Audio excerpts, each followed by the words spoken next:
I want to ask you. I'm almost uninterested to bring this guy's name up, but I'm asking It's you Stephen A. because Smith. I know that's who it is. the reason why is because you sometimes moonlight. Folks may not know this. You're brilliant analysis, politics, but you sometimes moonlight in sports commentary. But Stephen A. Smith, I'm not gonna play the clip. Uh, Made went on a rant on Joyanne Reid Hmm. and said criticized those using race as an excuse of the reason why she got fired. Mind you, I haven't heard Joyanne Reid screaming racism. I have not heard her say it's just ridiculous. But brought up her ratings, and I've covered this. She was number 7, and there were shows that had worse ratings that didn't get canceled, and so on. But I'm just curious what you think because his voice is becoming so uh, just louder and louder. And anybody can run their mouth, I guess. Yeah. But I think about um, there's a lane that he has, and I don't know if he's good in that lane either. I don't know the sports lane. I don't know. But I just wanted to know your thoughts on he seems really in a fever to Yeah. get more involved in political commentary. So I want to be absolutely candid about this. I don't know Stephen A. Smith at all personally. I interviewed him maybe once or twice years ago when I was working for The Root. Stephen A. Smith is a quintessential example of the difference between being influential and being known, right? Stephen A. Smith is a very well known person. When he speaks, people pay attention. He has no real influence. I want to make that clear. He has no real influence in politics. He desperately wants to have influence in politics. He desperately wants to be considered amongst the same spaces as a Roland Martin or a Bakari Sellers or an Angela Rye or a Tiffany Cross or Abby Phillips. He wants to be in that category. He wants to think that he can actually move the needle, and he is being platformed, unfortunately, by a lot of less than informed journalists who are bored and looking for someone who's making loud noises. But let us be clear about who and what he is at this particular point, which is just a loudmouth person who is desperate to be put into different spaces. That's the first thing, right? That's not an insult. Hey, if he hears this, fine, he can. I don't really care. He doesn't have any influence on my life. There's not a politician alive in America who's making their decisions based on what Stephen A. Smith says. Even if Eric Swalwell decides to bring him to Washington, D.C., I've met Eric Swalwell. I'm a fan of his. Eric, don't waste your time because Stephen A. Smith doesn't represent anybody other than himself and the small number of Republicans and Republican acolytes who are friends of his. And that's the second thing I want to point out. This man is best friends with Chris Christie. He is a Republican. Stephen A. Smith is a Republican. Look at the pictures of him and that crazy human rights abusing police chief, right?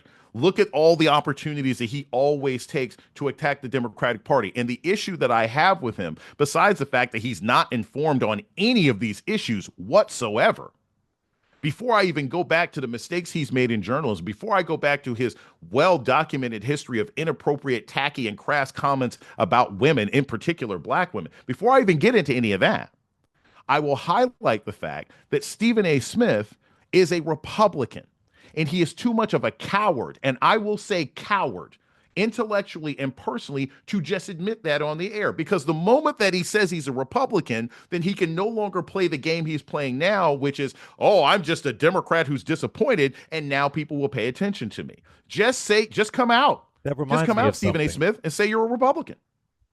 That reminds It's me the of something grift. that I. It's the grift. It's your book. This reminds me. And I don't want to make this clear because as all the people who are talking about Stephen A. Smith running for president, that guy's not going to run for president, right? And the best way to handle this kind of grift, the best way to handle this kind of disingenuous nonsense is to ignore him.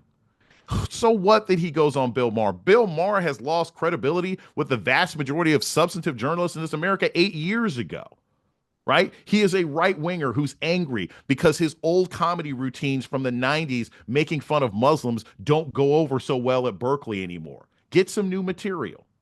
Okay. Stephen A. Smith is trying to slowly navigate himself into legitimate spaces in journalism so that he can appear to be credible, so that he can use that to sort of leverage himself against ESPN, which is a dying network like a lot of other things on cable are dying.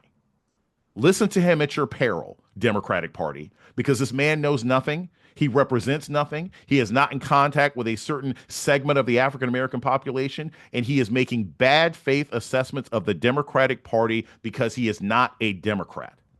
And I'm not saying that as somebody who is a Democratic fan. I'm saying that as somebody who actually cares about this country and not my own personal self-aggrandizement. And I also say this as Yeah, somebody you're who very actually critical of understands Democrats. politics. Yeah, you're very critical of Democrats. I feel the same Yeah. way. Yeah. I don't have any loyalty to Democrats or Republicans. Mhm. I have none whatsoever. Yeah. I feel the same way. Yeah, these kinds of voices, the way they get platformed, it's just, but it's an old school formula. Yeah. I just think it's ridiculous. And I mean, if you feel that way, leave Joanne Reed out of it. Well, but you know what the deeper thing though, and this is where I have the problem. It's him, it's Marcellus Wiley, it's Jason Whitlock, it's the whole crew of them. All of these people, remember in the late 80s, early 90s when you suddenly had, all of these actors who wanted to sing, right? And and I say this as somebody there, when you become prominent and successful in one space, you often have a desire to move into another, right? Rush Limbaugh had already conquered talk radio, but he really wanted to get into sports, right? Rush Limbaugh getting that job on Monday Night Football was his dream come true. Here's the difference, though, and people can find this insulting, but it's actually true. Sports is entertainment. So my opinion is just as valid as yours as long as I look at the stats.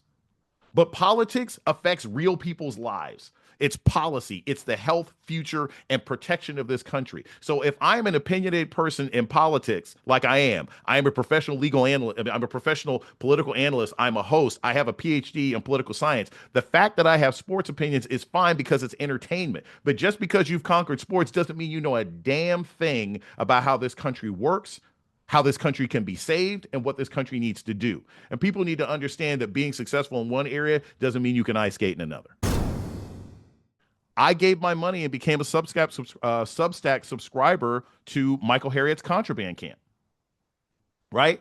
I will be subscribing to Joy Reid. Like all of these things, we have to go back and financially support our Black journalists. If you don't, you're not going to get real news. You're not going to get the commentary you want. I know it's inconvenient. I know it's easier to sit there and look on TikTok and watch somebody behind a blurry screen basically cannibalize somebody else's hardworking journalism, which is what Oh most my of gosh, TikTok is. you were saying a word. But you need to start paying for this stuff. I'm not the I only take it person to say this. verbatim There's sometimes. there's an amazing viral video by Francesca Ramsey, talking about the fact that most true Love her. crime podcasts are just stealing journalists' work who've actually done work on these crimes. And you just sit there and basically read an article on TikTok and get 1 million views. You ain't paying that person who did the real journalism. We have to do that. So, Clay, that's my thing to people. You've got to find a way to financially support the journalism that you believe in. And if you don't, we won't have any more. It's that simple.